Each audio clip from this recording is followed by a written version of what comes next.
My guest today on Chat Off the Mat is Nyk Danu. Nyk has been teaching yoga since 2004. She's a certified yoga therapist, Yin Yoga teacher trainer, and yoga business mentor.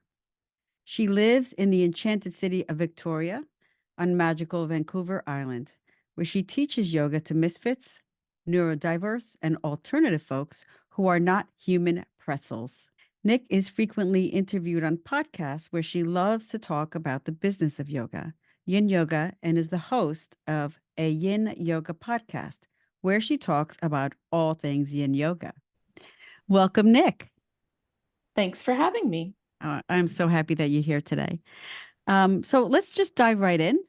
Let's want to ask you about your journey done becoming a yoga teacher, and more specifically, how you were introduced to Yin Yoga. Okay, I will give you the quick version. So I was a hairstylist for 12 years before I became a yoga teacher. And some part during that journey of being a hairstylist, I had a friend group that really wanted to take a beginner yoga class together. And I had zero interest in yoga because in my generation, the only yoga I saw was a woman on PBS in a unitard with a long braid and the Birkenstock thing. And like yoga was not cool. Yoga was something that my mom and her friends did. It was like a hippie thing. And I was more of a punk rock kind of heavy metal kid. And so it just didn't have any appeal to me whatsoever. But my friends kept insisting that this would be fun to do together as a group. And it was also on our day off in the morning, and I'm not a morning person. And I was like, why would I want to do this? Finally, after much convincing, they bribed me with picking me up and dropping me off and bringing me a latte on the way. And so I thought, okay, if I don't have to get there on my own steam and you're going to caffeinate me before I get there, I'll sign up for this, hippie crap. And so we did the beginner yoga class, and that very first class, even, I immediately fell in love. I was hooked. I looked at my friends and said, I'm going to do yoga forever. And what I know now, I didn't at the time, is that I have anxiety. I have for my whole childhood. I just didn't know that's what it was because I was high functioning, anxious type. So I thought I was just kind of prone to worry. I had no idea that it was anxiety until many years later when it got quite bad. And so for the first time in that class, I wasn't anxious. My mind was focused on one thing. And I had actually dropped into my parasympathetic nervous system for the first time I could remember. And I was just like, I need more of that. So that was sort of the beginning. I was still doing hair for quite a while I started practicing. And then about 2000, the early 2000s, I started to really have to start cutting back my hours at hair because, for those of you who don't know, doing hair is really hard on your body. And so I was in a lot of pain, a lot of wrist stuff, a lot of shoulder stuff, a lot of neck stuff. And so I was cutting back my hours. And, I had a friend who also had to retire instantly from doing hair because she realized she was allergic to the hair color. And so I watched her go through this process of no plan B and no income. And I just started thinking, I keep having to cut back my hours and I'm spending more and more money on like chiropractors and massage. And like, there might be a point where coming with a plan B might be smart. So I just kind of kicked that around for a couple of years. And, I kept thinking, well, what else can I do? I mean, my job skills at that point were, hairstylist, platform artist. I had bartended, I had served on the way when I was building up my hair career, but I was like, there's a certain age where like, you are not going to be bartending and serving, And so I just thought, well, what can I do? And since it was clear that no one was going to pay me to sit around and drink coffee and read books, I started thinking, what else do I love? And I was already teaching hair because I was an educator and a platform artist, and I really loved that teaching.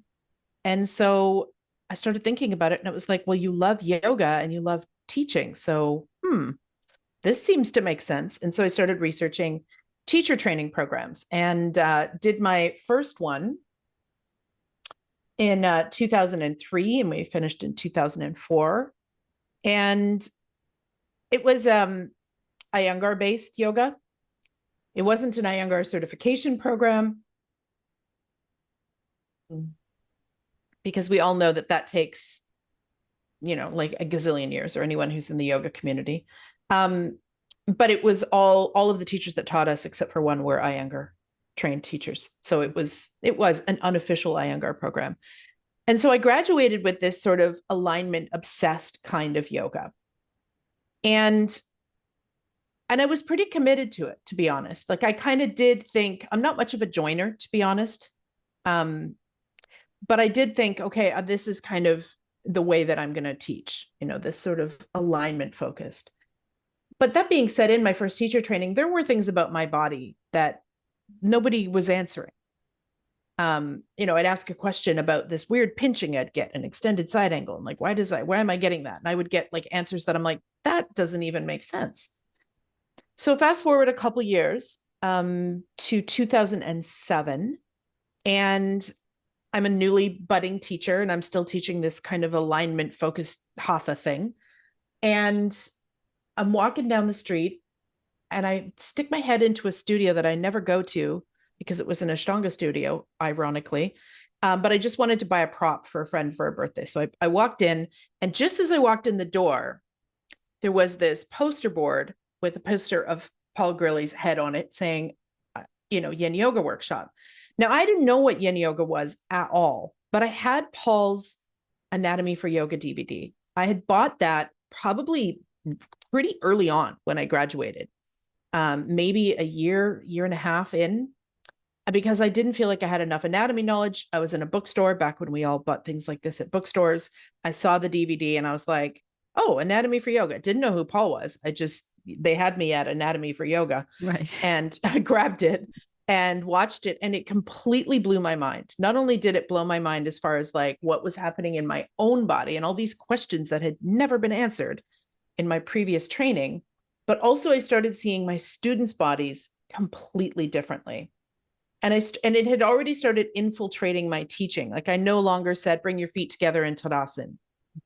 Just so many little things where I loosened the reins on my so-called alignment speak. Because it became very clear to me that not everybody can do these things in the way I'm saying, despite what my training taught me. That everybody can do it this way, and until they can, you just use a prop. Right. As long as everybody looks the same, then we're fine. And so I had already been exposed to that. It had already blown my mind. So to walk into the studio and see his head on that poster, I had no idea what Yin was, but I was just like, oh my God, this guy's coming for a workshop.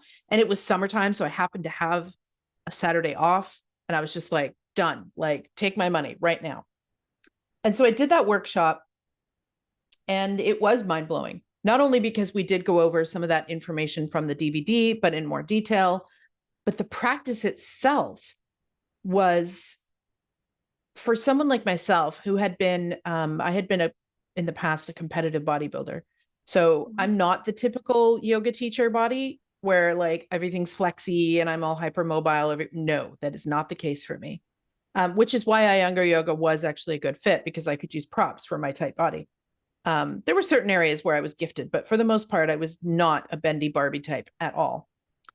And so going into that workshop with Paul and just kind of doing what felt right in my body and not having him correct me, like I was just waiting for it. I would go into saddle pose and I'd turn my feet out because I am an internal rotator. Right. So I can easily do that. I didn't know that it was okay to be an internal rotator until I studied with Paul, because when I was in Iyengar yoga, anytime they saw that internal rotation, they freaked out and said I was going to damage my knees, and they would put me on all these blocks and things and strap my legs together. And then I'd be sort of floating on this tower of support going, well, this isn't great. I mean, everyone else is getting a stretch in their thighs and I'm doing restorative yoga over here, So the fact that I could sneak my feet out in saddle, or AKA Supta Virasana, for those who don't speak Yin, and not have somebody correct me, I was like, what? And so that really stood out as unique. What also stood out is I thought, because usually when I would do a weekend workshop, I'd be sore for a couple days after, just you're practicing in a way that you don't in your home practice, and you're maybe pushing yourself a little more. And I thought, oh my God, I'm going to be so sore after this workshop. And I wasn't. Mm. All I felt was an immense sense of spaciousness in my body, which was new to me as a muscly, tight-bodied person. And on top of that, I felt a sense of sort of like the peace that I felt in my first yoga class, that first ever one. And I had not felt that since. Don't get me wrong, I loved all my yoga classes. The Shavasans were great. But that first experience of like, whoa, I'm feeling a little otherworldly here. Like, what the heck is going on? I definitely had a sense of that in that workshop. And so immediately after that workshop, I bought all of Paul's DVDs and I bought his book and I bought Sarah Power's DVD and Sarah Power's book. And I was just like, I'm going to immerse myself in yin because this thing is amazing. And I still wasn't teaching it to my students. So I just basically started practicing it a lot. And then I started practicing it even more because at one point I was diagnosed by a TCMD finally after many, many, many, many months of trying to get allopathic medicine to figure out why I was so freaking exhausted all the time. And then running all the tests and saying that I was, air quotes, within the range of normal. Finally, I went to Chinese medicine and found out that I had basically the Chinese medicine equivalent of chronic fatigue. And that really meant I needed to change the way I was teaching. And so I had these yin tools. I had these DVDs, I had the books, and I had been kind of just adding that in like once or twice a week with my regular Hatha practice, or, you know, if I wasn't feeling well, or if I was on my cycle, I would like switch over to yin. And what I realized when I was diagnosed and that I was also teaching full time, that all the energy I had was going to getting me to the class, demonstrating a pose and coming out. And then I was done. Mm-hmm. And so my home practice switched to, you know, from 90% Hatha, maybe 10% yin, to 90% yin with a little side of restorative if I was on my cycle or sick, and some nidra. And my Hatha practice just got slid over to the side. Mm-hmm. And so I think even though I fell in love with yin in that workshop, it was through those couple of years of only doing yin, only practicing yin. And then also practicing some things that I knew from Hatha, but in a yin way that were not included. Like, you know, classical yin taught by Paul doesn't have any upper body stuff. And I was just like, as a former hairstylist, I got some stuff going on in my neck and my shoulders. And so I just kept starting to look at what I knew from my Iyengar training as far as how I can use props and certain shapes, and thought, like, how can I do these in a yin way? And so I was playing with a lot of that for about 2 years, that my whole home practice was mostly yin and starting to add in these upper body shapes. So I felt like I was getting that full body yin experience. And that's kind of how I went for a couple of years before I finally went to go study with Paul. But I'll pause in case you have questions. Let's circle back then and talk a little bit about Yin Yoga. And for those people that don't know what Yin Yoga is, if you could just explain what it is, like how, you know, we hold poses longer and all that. One thing I'll just drop in before we get there is that I did only do that weekend workshop with Paul, but then a few years later, after doing my own yin practice for several years, I got a little money from some family. And I always feel like when you're given a gift of something where you're like, oh, this was unexpected, that you should do something really special with it. And so that's when I went and studied with Paul in his teacher trainings. So I did his first 100. I've got a 500 with Paul now. So I basically went once and just kept going back and going back. Yeah. And was planning to keep doing that every other year until, you know, the COVID thing happened. So, but I will definitely, as soon as I can, be studying with him as long as I can. He's, you know, what I consider. Yeah. He is for me and for what I need in a teacher, he is my true teacher. I need a good combination of wisdom and knowledge, and yet humility and humor and real life stuff. If all of that's not in a teacher, I won't resonate in a deep way from their teaching. So so I studied with Paul much more extensively after that workshop. It just took me a few years to get there. So what is Yin? Well, if somebody's not familiar with Yin, first of all, I would say that it's a style of yoga that was codified by Paul Grilley, but he was originally taught this sort of more Yin-like way of practicing from a man named Paul Zink. And he studied with Pauly, for a little bit, and then started kind of making this his own and really teaching it. And then he trained Sarah Powers and then Bernie Clark and all of the people that everybody talks about now. If we were to summarize Yin, I would say that, which is hard to do because there's so much that goes into it, but essentially, if you want to keep it really simple, it's floor-based postures, long holds with a moderate amount of sensation, and that it works on different tissues of the body than a more movement-based practice, specifically deep fascia and connective tissue, although we cannot separate deep fascia from myofascia.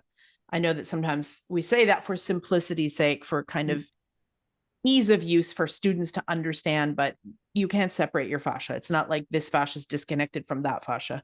But it does have a very unique feeling. So when you come into a shape that's a floor-based posture, you do a long hold, you come into a moderate amount of sensation, and then you hold it, it has a very unique feeling in your body when you come out. And so it's not unfamiliar to feel like you're kind of disconnected from yourself, or like a little bit, Paul calls it in one of his DVDs, a little vulnerable or a little fragile in your body when you come out of a shape. And so you come out really slowly, and then we take these little rests or these pauses, which Paul calls the rebound, but I have other verbiage that I use for most of what I've learned in my Yin training. Once I became a yoga therapist, I really kind of shifted how I was teaching and talking about Yin. But that's basically the practice. It's really, really simple. It's simple functional poses, nothing fancy, nothing like, flashy that's going to get on the cover of a yoga magazine. It's simple functional shapes that you do in stillness, relative stillness, with longer holds. And then you come out mindfully and you notice the effect of that. And then you rest and you repeat. That's the basics of it. And the benefits of it are that it helps increase mobility, right? Yeah. Flexibility. Yeah. Yeah. But there's beyond that.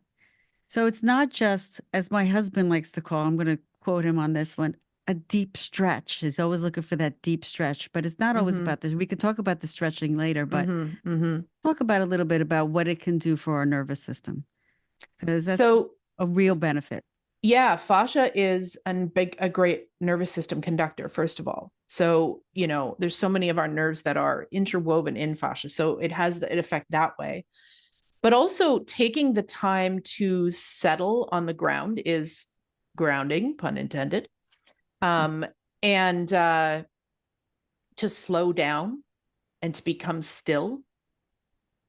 Those are the gifts of Yin, and also the challenges of Yin.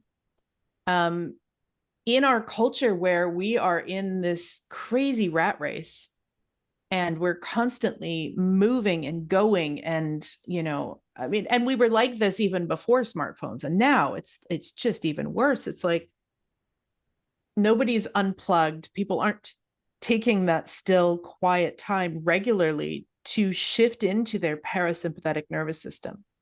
Because there's no way that you can be go, go, go, go, do the things, and be in your parasympathetic. Like, this is not possible. So when you're in the sympathetic nervous system, or that fight, flight, or freeze, and sometimes people think they're not in that part of their nervous system because they only think of sort of the extreme examples of fight, flight, or freeze, right? But like, if you are constantly feeling rushed and stressed and overwhelmed and you're not sleeping enough, guess what? That would be your sympathetic nervous system.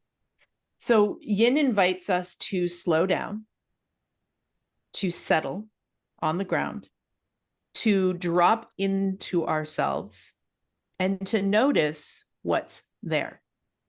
And this part of the practice is called interoception. So an awareness of what is happening on the inside of us. Some people might have heard words like exteroception or proprioception. So exteroception is like an awareness of what's happening in the room. Proprioception is an awareness of where is your body in space. So in a more movement form of yoga, they're really, really good at cultivating proprioception. You know, if I'm standing at the front of my yoga mat and I need to step 1 foot back into a high lunge, I need to have some proprioception so I don't fall down. And there's a little bit of interoception in sort of movement forms of yoga, but it mostly happens all at the end in Shavasana, unless they include a meditation practice. Whereas in Yin, it's like all interoception the whole time, right? So we're dropping into our bodies, our minds, our emotions, and we're settling into it for an amount of time. And this has a huge effect on our nervous system. Just the ability to be able to slow down and to notice and to be curious and to not be rushing and not be plugged into your phone, that already can be super helpful for people's nervous system. And then, of course, there's the effects on the fascia, and then just literally being on the ground. Now, that being said, some of those things are also what makes Yin really challenging, because we're not used to being still and quiet and not doing 10 things at once. And so sometimes the hardest part for students when they first start practicing Yin is just giving themselves this permission to slow down and not do things. And it can feel sometimes to newer people like this practice is boring, right? Like, especially for the vinyasa junkies, you know, the gals that are just used to like all these like super fast, super Power creative yoga flows with all the fancy poses. And then they come into Yin and they're like, wait, what? We're just laying here still? Like, you can see them looking around the room like, are we actually still just doing this? This is it? So it can be challenging. But as a teacher, it's my job in that case to guide them to noticing all of the things that are present in that moment that aren't as flashy and loud, but that are very present. And to encourage that interoception. You know, I usually, when I guide students at the beginning of class, I already walk them through a guided experience where we're going from sort of the most external, literally the noises outside of the room that we're in, to the noises inside, to the noises of your own body. And we're going further and further and further in until eventually we're at like noticing our mental and emotional state. And the reason that I start all my classes there is because I think it is really, really hard. And so that whole thing is around the nervous system, the physical setup, we're doing in constructive rest. And so that's sort of one of my signature things that I do in every single class. Because it's very hard for someone to go from their busy life and often rushing to get to the studio to dropping right into stillness and forgetting about the outside world without some sort of invitations along the way to notice these other things. And when we can get still and quiet, we can notice that every single moment is literally pregnant with massive opportunities to notice things. They're just more subtle and not as obvious and not as glaring. But even something as simple as the air on your skin and comparing that to the skin that's covered with fabric. So there's so much as a teacher that we can direct our students' awareness to, so that they do start to find that interoception, that awareness of like, what is happening inside of me. And this is one of the reasons that I think that Yin is so transformative, not just physically, but mentally and emotionally, because you will see all your stuff come up, right? So you're going to watch your mind thought looping and be like, oh my God, do I always think this much? Yes, you do. You're just not usually sitting still and noticing. Right. You might notice emotions come up that you haven't given yourself the time to process because you've been too busy being a human doing instead of a human being. You haven't allowed yourself to kind of settle and be quiet. And so you'll be like, whoa, where's this grief coming from? Or why am I feeling so irritated? Or why am I so bored? You know, all of these things can come up when you give yourself the time and the space to just be. And so these are the gifts of Yin, but also the challenges of Yin as well. And talking about, more of an internal awareness, it is something that you can also take outside of the studio, outside of the practice, or just, you continue to practice it outside of the studio. Because I know personally, and from hearing feedback from students, they've become a different person from just continuing to practice yin yoga. They're more attuned to what's happening inside their body physically and mentally. And the ability to witness, which is so, it's one of the biggest gifts of yin, is being able to be in sensation, notice sensation, and notice the part of you that's noticing it. Mm. And this isn't something that we do in our daily life.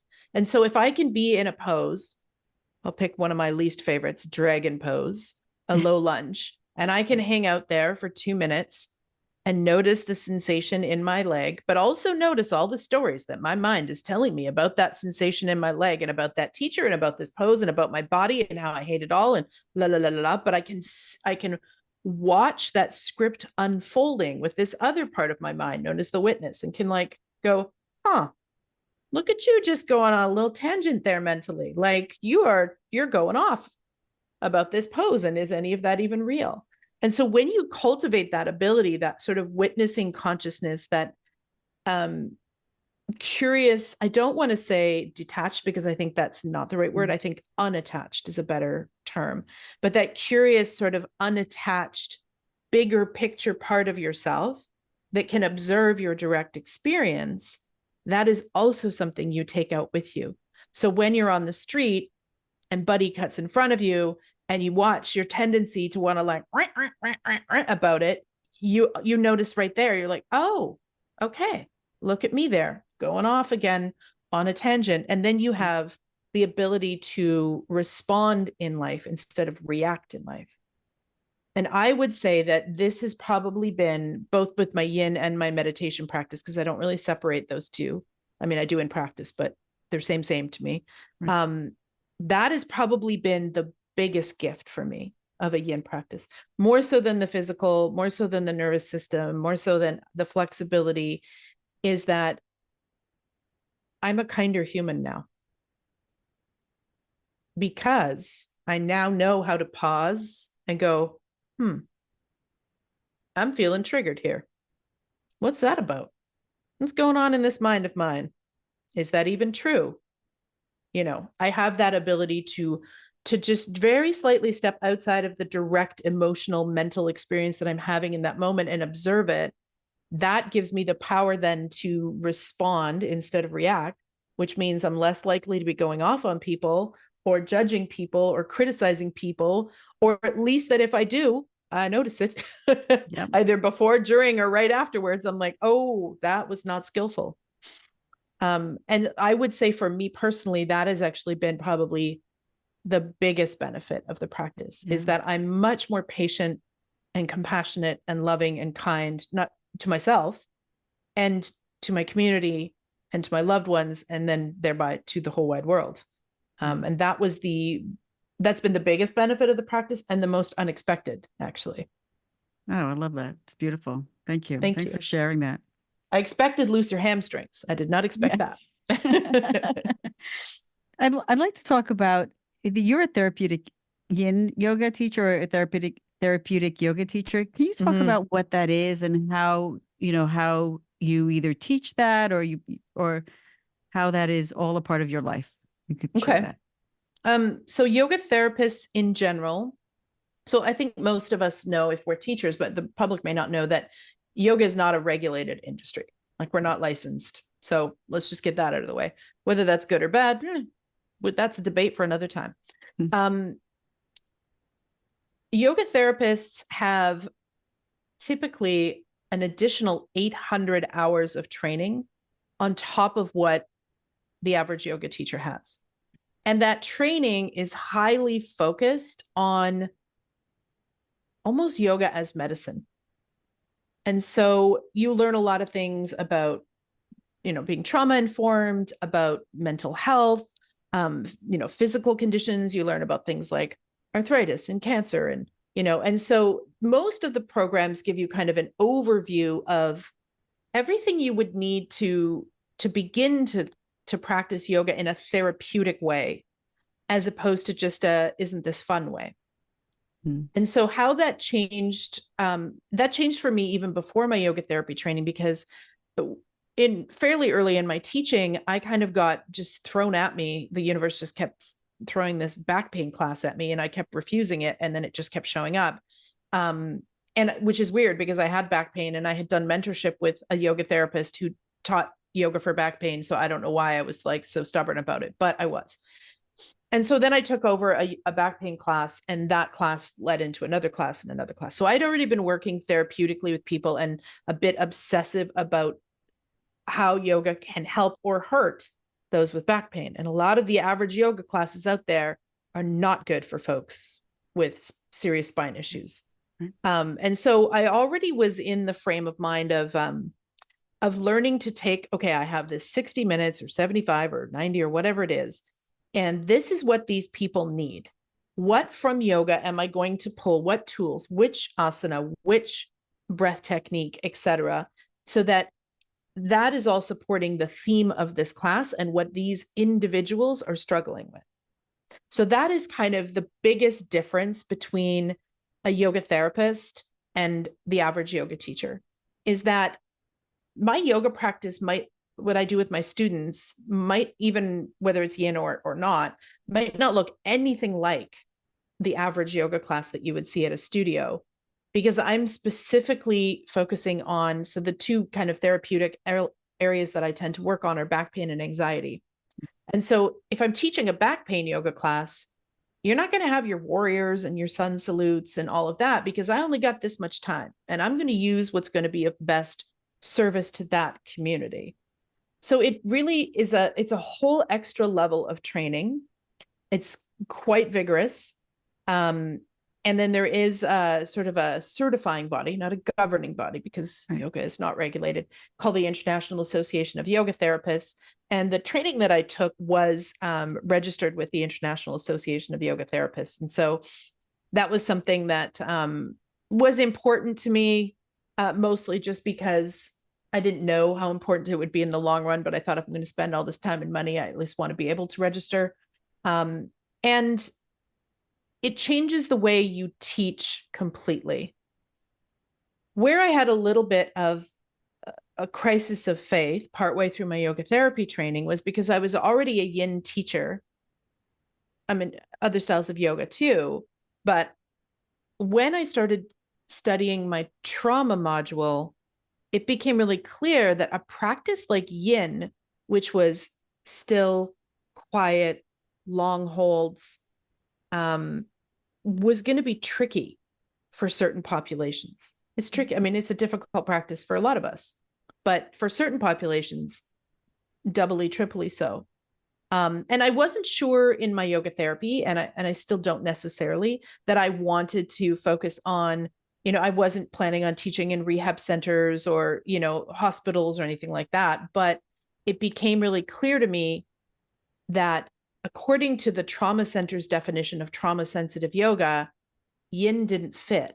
And yet I was madly in love with yin and had seen not only so many therapeutic benefits with myself, but also with students I'd worked with using yin as the tool in their practice. And so I was really struggling a lot there with like, how do I make these mesh together? And I did that in a few ways, and I can mention some of the differences. But the first thing I did was, when I took my trauma-informed training, I realized that part of the issue with the way that I'd been teaching yin was language. That the language that I was handed down from my teacher was maybe not the best language in a therapeutic setting. So, for example, terms like come to your edge, target area. Just the languaging that I never noticed before now started standing out. And I was like, oh, targets. Wow. We got some war language happening here in this class. Like, I don't know if I love that.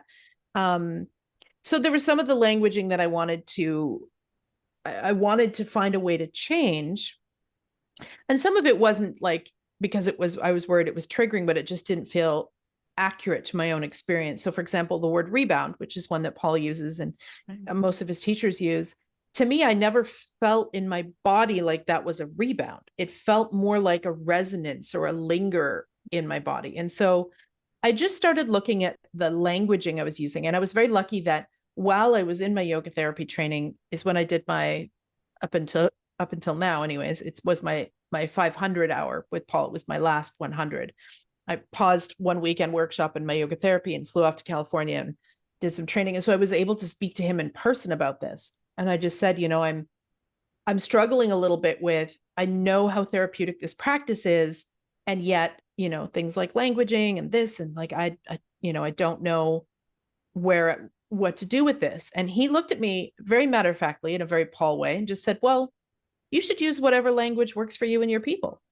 Like, duh, Exactly.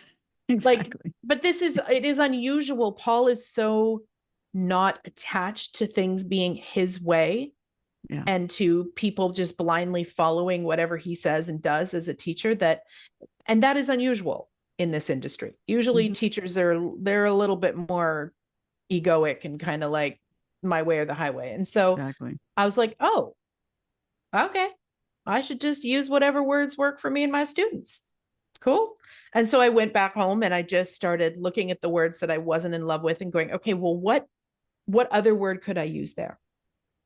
So for example, target area became intended area, which I also think is more accurate. I love that. Yep. Because I might intend for you to feel this in your hip and your butt, but you might actually feel it in your hamstring. So it felt more accurate, but also, again, less sort of militant. Right. I never used the word discomfort. It never felt good to me because I feel like the line for most of the average citizens between discomfort and pain is blurry.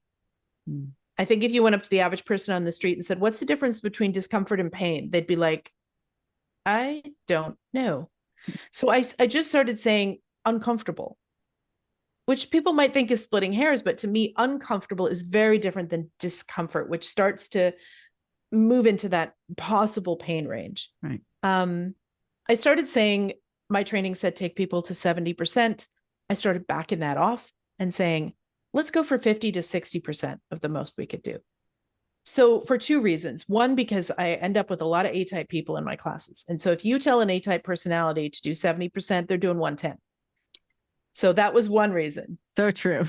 Yes, to back it off. And then the other reason was I found that if people backed it off from 70, not so light as restorative, like we're not just hanging out and having naps here, but in that 50 to 60% range, they were more able actually to practice interoception than they would if they were pushing themselves further than that.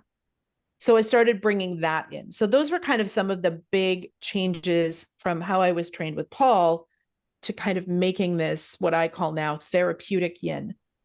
Obviously, then my classes became more trauma informed. It became really clear to me that I couldn't be trauma sensitive as defined by the trauma center because yin by its nature just doesn't fit with that, with all the still and the quiet.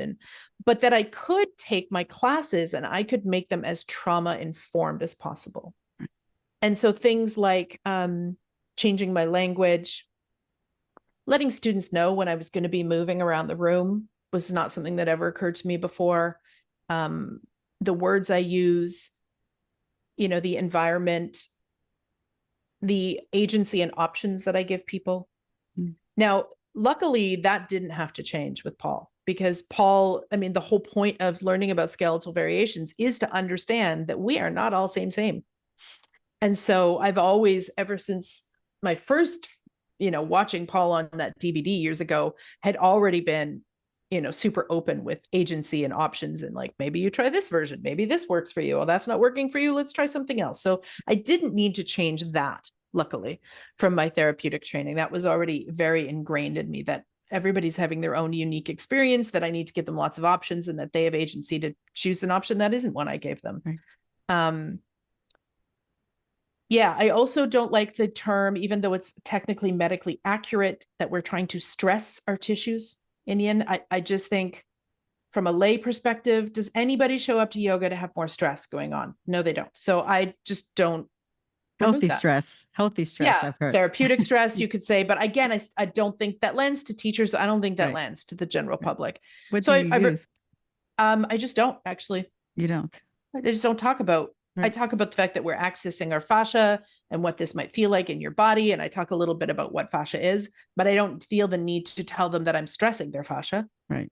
It's like they're going to feel it. The proof is in the pudding, right? Right. They're going to come out of the pose and be like, "Whoa, I just hung out with my fascia." I don't need to tell them the word stress. So, and I started really focusing on it being even more nervous system based. So yin by its nature is already really great for that.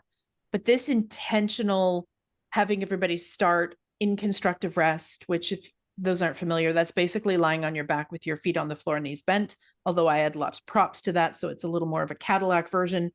And that's when I do that guided centering where I bring them from the most external into their most internal landscape slowly. That became a staple. So I start my class with the nervous system nourishment before we do any yin poses. We start with gratitude, with a little science on where you place your hands and practicing gratitude. That's from Rick Hanson's Buddha Brain, if anybody wants to check that out. So we start with that and a breath technique that's designed to, again, switch them over to sympathetic. And then we do that constructive rest experience all before I've even given them a yin shape. So my intention now in therapeutic yin is, can I already get them in their parasympathetic before I start introducing the challenge of these poses and the challenge of the quiet and the challenge of the still? Can I get them to, and not always, depending on what's going on in their own mental, emotional state, maybe I don't, but that's the intention. And so, because if somebody, for example, is dealing with a lot of trauma, then it doesn't matter what my intentions are. They might find this practice real hard, so I can guide them through that. And I can be there to hold brave space for them as they experience that, but I can't turn that off. That's an experience they have to have in their body and in their mind. And I would say that my yoga therapy training also definitely made me far more comfortable and capable as a teacher to hold what I call brave space, which to me is very different than safe space. So that when somebody in my classroom is going through a really hard time, whether that is literally they're having a flashback in my class, or whether it just is all the grief they haven't processed about a death in the family is now coming to the surface, right? Well, regardless of what the mental, emotional state is, my trauma training and my yoga therapy training gave me the ability to be there and to hold space for that and to witness it and to send the good vibes, if we can speak in woo-woo, but all in a non-codependent, I need to ride in on my white horse and rescue you from the situation that you're having right now. I need to find the right words to make it so that you won't be sad and you'll stop crying. Because that's just spiritual bypassing. And so my therapeutic training really gave me the understanding of mental health, emotional health, the nervous system, to be able to sit at the front of the room and be witness to somebody having that experience and to be grounded and not feel that flutter of like, I got to fix it. They're sad. What do I do? To be able to sit in my own seat as the teacher and to hold that brave space and, shine the light out on the situation without trying to cut off that experience. And that happens a lot in Yin. I mean, or at least it does in my room. Maybe I just attract it now because I'm at the point where I'm comfortable dealing with that. And then the other thing is that of course I did go study Chinese medicine for just over 2.5 years. And so I don't use that information a lot in a really conscious way in my just kind of weekly drop-in classes, because I think it's not really appropriate. I studied Chinese medicine, but I'm not a Chinese medicine doctor. And so I really have to stay within my scope of practice. I do offer a lot of that information in my teacher trainings.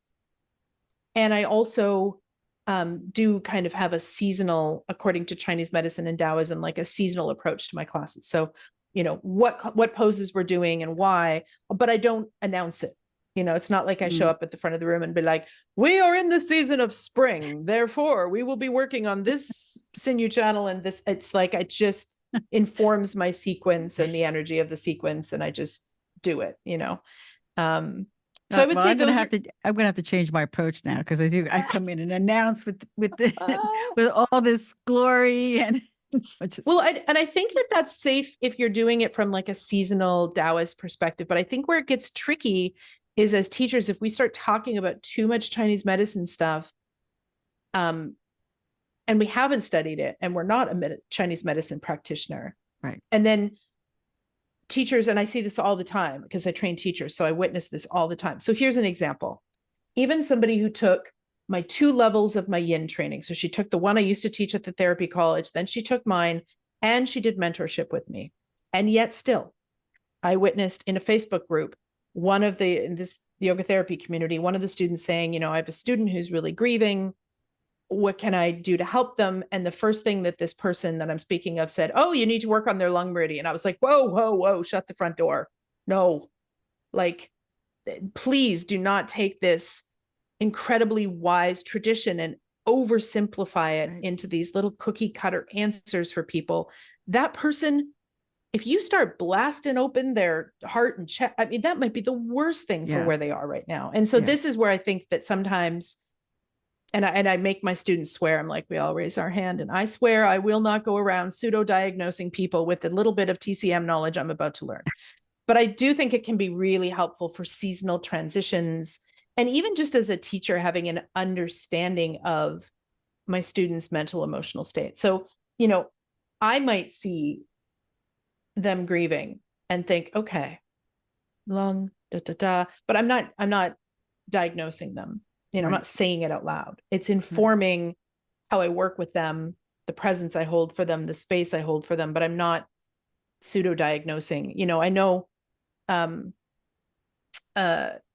somebody I had on my podcast, who you should interview, by the way, Dr. Karina Smith, and I were talking a lot about this whole, where does TCM come in? Where does yin come in? Where are the lines? And, she said one example that she used was, a teacher goes into their class and they sort of start talking about all this TCM stuff, and they maybe unskillfully say that there's a connection between back pain and the kidneys. And now that student who has back pain thinks there's something wrong with their kidneys. Right. So this is where the lines are like, let's, as teachers, let's stay in our lane. Let's use this information as like informative for our own selves, but not, and the line is so different depending on your teachers and your training and your students. And so those are kind of the basic things that switched when I started becoming a yoga therapist, and started studying yin. Becoming trauma informed. I already had plenty of agency and options for the students. My languaging, so around edge, stress, target, discomfort, focusing first on the nervous system and letting that actually be the leader of the practice. I'll often say, I don't care if my students don't do one yin pose. If they just do that centering and then they have a nap and they leave, job well done on my part. Backing away the intensity of it to like that 50 to 60%. And then I was already a big accessibility person long before Paul and long before my my therapy training, because I was Iyengar trained. And one of the gifts of Iyengar yoga is you become a props ninja when you take that training. Like, I can block and blanket and bolster pretty much anything. So although there was some things I didn't love about that training, for the most part, and that was mostly just the one size fits all narrative that they have. But for the most part, it was a fantastic training, because we got to see all kinds of different bodies and like learn about, like, could I put a chair here? Could I use a block here? How could I use a wall here? And so that all has been super helpful as well. Yeah. So as you're saying that, I'm thinking, how some people can see a person's aura or see a person's, when you see someone now, you see their body. Like, that's how you are, because of all the training that you've had. I see their body, and I also will get, it's a little more subtle and quiet, but I'll also get a hit as to where they are emotionally, mentally. Emotionally. Yeah.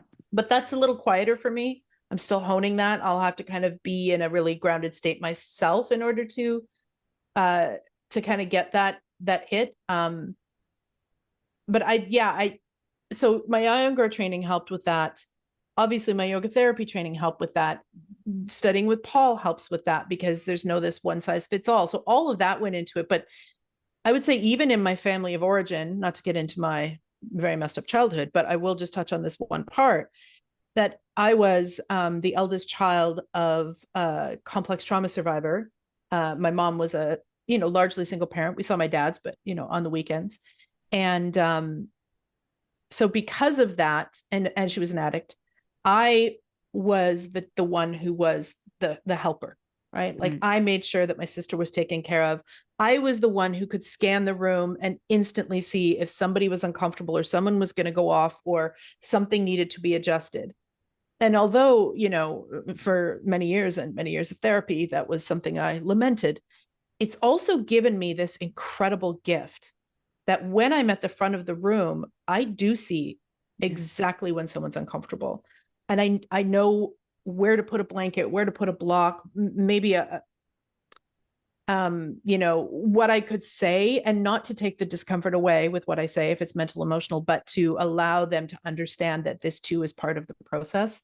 And that comes just from kind of family of origin. So throw all that together, and it's what I now call therapeutic yin. And the irony is, when I first started teaching for the yoga therapy college that I graduated from, I started teaching, they don't have yin anymore, but at the time I was teaching their yin module, their introductory one. They called it therapeutic yin. And at the time I was so resistant to that term because I just thought, like, shouldn't all yin be therapeutic? Like, why do I have to differentiate? Why can't all yin be like this? But then I could say that about all yoga. Why can't all yoga be, but the reality I had to sit with is, it could, it should, but it's not. And that it wasn't even until, so I just kind of tolerated the name therapeutic yin when they did that, even though I was kind of like, I roll. But it wasn't until I taught that first level with them. And I had been training teachers in kind of a one-on-one apprenticeship model before that, but this was my first sort of group training for a yoga therapy college. And it wasn't until the end of that, based on the feedback of the students, and then the faculty or the owners getting that feedback from the students and then telling me how mind-blowing the feedback was that they got. And they said, I knew that you were the perfect person to make yin therapeutic. And so that's when I kind of realized, okay, maybe what I'm doing is different. Before that, I didn't want to claim it as such, but it is. Yeah. So I want to talk about, we're going to talk about your teacher training, which you do often. But how I want to segue into that is, when I first took my first yin yoga class, I remember being told in swan pose that I had to have my leg in a certain way. And I was like, I can't. Okay. I just said, listen, this was in a yin class. It was in a yin class. I was like, okay, well, I cannot do that. I'm shuddering inside. Well, this was like, I did not know anything about my first yin class. I was like, what is yin? And then having taken the yoga training, I was not taught enough. I wasn't taught, you go through yoga training and you're taught maybe 2 hours of yin training, and that's your yin training. And, they spend more time on the sutras, right? And you're like, okay, well, I'm really not going to use the sutras. I really want to learn about yin. But then after that, I went and took a more yin training, because I knew the importance of, like, my body was not doing what they were telling me to do. Why is that? What's wrong with me? And I wanted to learn more about this, because I think yin yoga is like the way to go, and so how important is it, first of all? Well, how important is it that people who are first coming in or learning to become a yoga teacher learn more, like real skeletal variation, learn about the connective tissue? Like, none of that language was really being spoken. It was more like, this is the pose, this is where you should be feeling it, and this is where you should be positioned, and that's it. But there's so much more to it. And even if you're not a yoga teacher, even if you're a yoga student, you can benefit from learning more. Yes. I am going to say what might be an unpopular opinion here, but I actually don't think that a 200 hours should include yin at all. I think when people are new to learning how to teach yoga, and then if you're going to throw yin in skillfully, where you would talk about skeletal variations and all of that, it muddies the water. Unless that 200-hour is a functional approach to training. So you can't go around in your Hatha training or whatever it is that you're taking and tell people that their leg needs to be at 90 degrees in a lunge. And then the next day, teach them yin and say, well, actually, now your leg doesn't need to be at 90 degrees. Like, this is messing with their heads. So although there are exceptions, and I think if a teacher is a functional approach teacher who acknowledges skeletal variations and they teach their 200-hour, that would be very different. Right. Then including a little yin would be fine. But what happens, unfortunately, is a lot of times this yin is introduced as just like regular yoga with longer holds, air quotes, for those of you not watching the video. And nothing could be further from the truth. Yin Absolutely. Is so incredibly unique. And I'll often hear, twice in my life, I've had incidences with other teachers where I've actually just had to like walk away because that learning to respond instead of react situation, because my face is an emoji, was not happening. And both of those times were times where teachers would say things like, oh, hey, if you ever need your yin class subbed, I'm at a studio, and I'd be like, oh, great, tell me about your yin training. And they'd look at me and go like, well, I mean, it's just like regular yoga with longer holds. No, it's not. Yeah. Or another one in the case of, one point asks me, because she's going to be taking over a yin class at a studio and she has no yin training, although she was studying Chinese medicine. So at least she had that going for her. But, asks me about recommended books and videos and stuff. And I said, oh, I've got a bunch I can recommend. And if you want to just go for coffee, I can, I said, you probably should take a yin training if you love this, but like, let's at least just get you started on the right foot. And to have her not take any of those resources from me. And then me ask her about it a couple of weeks later, like, hey, did you still want those books? And she's like, well, no, I mean, I could teach yin. Right. And again, me just being like, so yin is incredibly unique as a practice. And if you love yin and you want to teach it well, if you want to teach exceptional yin classes, not mediocre, half hatha, not sure if this is yin, wishy-washy business that happens, then you really do need to take an in-depth training. And I'm not sure that can happen in a 200-hour. And so my preference would be, if you're not a teacher, not that anyone's listening, but just in case they are, if you're a teacher and if you don't come at your other forms of yoga from a functional skeletal variation perspective, then don't include yin in your training. Just keep it separate. And I did used to do a yin module in a vinyasa training. And that was one of the biggest reasons that I stopped, is that I was like, right, you all are brand new teachers and you're learning all of these cues and you're learning about hands-on adjustments to make everybody look like this in the pose. And now I'm coming in and I'm showing you some DVD action with Paul Grilley going, actually, not everybody's shoulders do that, So I just stopped teaching in entry-level trainings. And I only do, at this point, I only do my own training. Not that I would be totally opposed to being part of someone's 500 or 800. I'm totally open to that if it was a good fit. But at this point, I'm just kind of running my own show, because then I get to do what I want, which is the way I like it. And I would say that what I have been blessed with a few times now is I have people coming into my yin training, and the first homework assignment they have is to watch Anatomy for Yoga. Yeah. All of it. Yeah. And then I have some reflection questions that they answer. That's their first assignment. And I have been pleasantly surprised that recently, at least a quarter of the people that come in have already been exposed to that information. That didn't used to happen. Yeah. It used to be like fighting tooth and nail to get people to acknowledge that our bones are all different. And now there's about a quarter of them who are like, oh yeah, we went over Paul's stuff in my 200-hour. And I'm like, bravo, why aren't all 200-hour trainings, using that DVD. Well, the reason they're not is because then they're now going to go teach you that the pose needs to look like this. And so, but it is starting to shift. I think more and more teachers are starting to look at yoga it's slow, but from a functional perspective.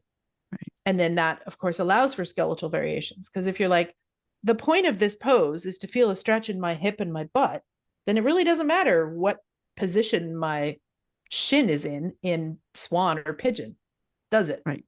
Right. Yeah. Even if you're in, you're talking about functional alignment. For those people that don't understand what that means, it's how your body responds to the pose. It's not like you're trying to fit, everyone needs to be in that same pose. So even if you're in warrior, let's say warrior 1, and your back foot is internally rotated, and your back foot may internally rotate more than someone else. It may not just align to the corner of the mat. It may come in a little bit more, or maybe it goes out a little bit. So, it all depends. And you may need to widen your stride to make room for your pelvis stride. And, exactly. Yeah. But once I learned skeletal variation and all that, my whole teaching just changed, not just in Yin, but how I taught a Hatha class. Yeah, me too. Everything. Because I wasn't teaching Yin when I discovered that information. I was still teaching, I was like, I had drank the Iyengar Kool-Aid. Right. Of like, this is the correct way to do the pose. And then I watched this DVD and I'm like, ooh, wait, oh, Now, luckily, I'm very keen and nerdy and open to learning. I'm not super attached to my perspectives and opinions because I find that really limiting. So I was open to this information in the presentation. I was excited about it. I was like, oh my God, this explains so much. This explains, like you said, some things in my own body and trainings where I'd be like, meh. Turns out I'm an internal rotator in my hips. Turns out that affects some poses in ways that my teachers could not explain to me. When I would say, I don't get it though. Why does it matter if my knees turn in here? Because I've always sat like this since I was a child and I don't feel any knee pain. Like, why are you putting 10 bolsters under me and strapping my legs together? Like, what is the problem here? Or that pinching that I'm getting and them telling me it's tight hips. It was like, my hips are my only flexible area, actually. So I know that's not true. So, it started to shift the way that I taught. Now, there is a point, though, where I experienced a bit of it. And I did see it when I took my very first workshop with Paul in 2007, where there were a couple of Iyengar teachers in there who'd been doing Iyengar like their whole life. They were teaching, they were on the ladder of, Iyengar certification, who took this workshop, and you could just see they were in shell shock. Wow. Because everything that they knew and taught and believed for years had just been proven to them to be untrue. And when you are faced with that kind of information, you have two choices. You can embrace it and learn more, or I guess three choices initially, or you can just sit there in shock, which is kind of what was happening with them, or you can just reject it, right? You can be like, no. He doesn't know what he's talking about, despite all the bodies I've now seen and the bones I've seen. I'm just, no. There is still a right way to do this. So I could see that. I remember them so clearly too. There was about 3 teachers in there who were, and Paul's wife, Susie, who never gets as much press as she should, also, could feel the vibe in the room. And I'm sure they experienced a lot of that back then because this was new information back then. Right. And she said, to these teachers, like, if you feel like the yoga mat has just been pulled out from underneath you, like, just know you don't have to change anything right now. Just sit with this information. Bring this information in, start sitting with it, start looking at your students' bodies, start questioning, like, because you do feel like, or at least I did. And so I did that. I brought it in slowly. All right. And you do feel at some point, like, I don't know how to even guide a pose at all. Like, what do I say to students?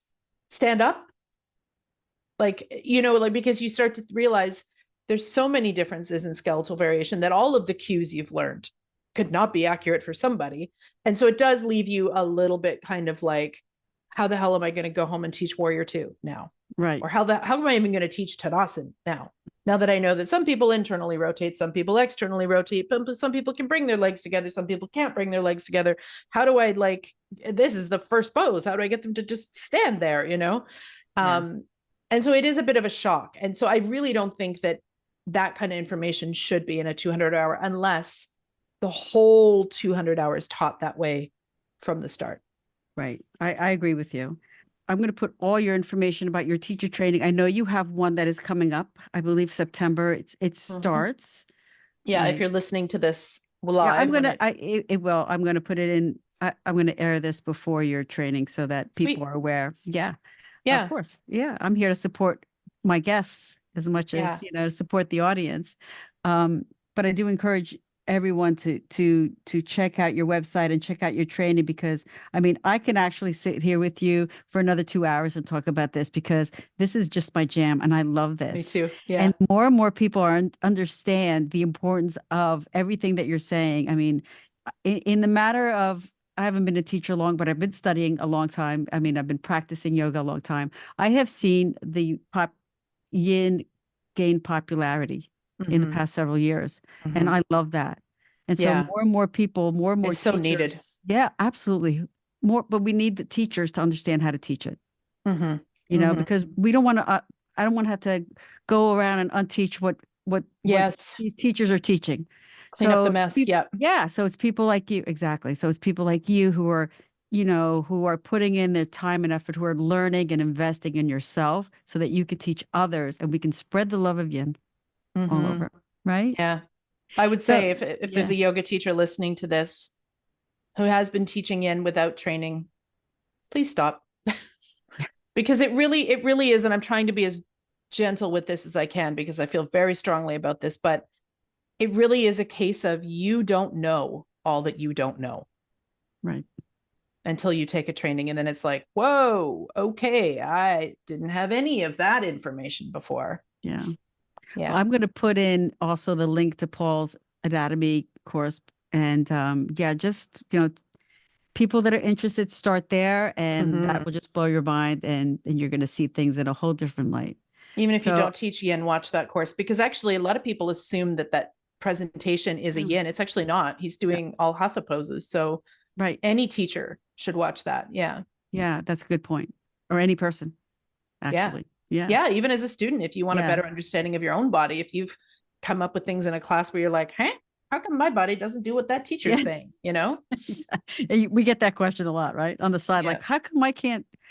Well, I just want to say thank you, Nyk, for being here today. I loved our conversation. I couldn't wait to hang out with you in this space and share, have you share the information, and your knowledge is just so amazing. And people, check out her podcast. I love her podcast.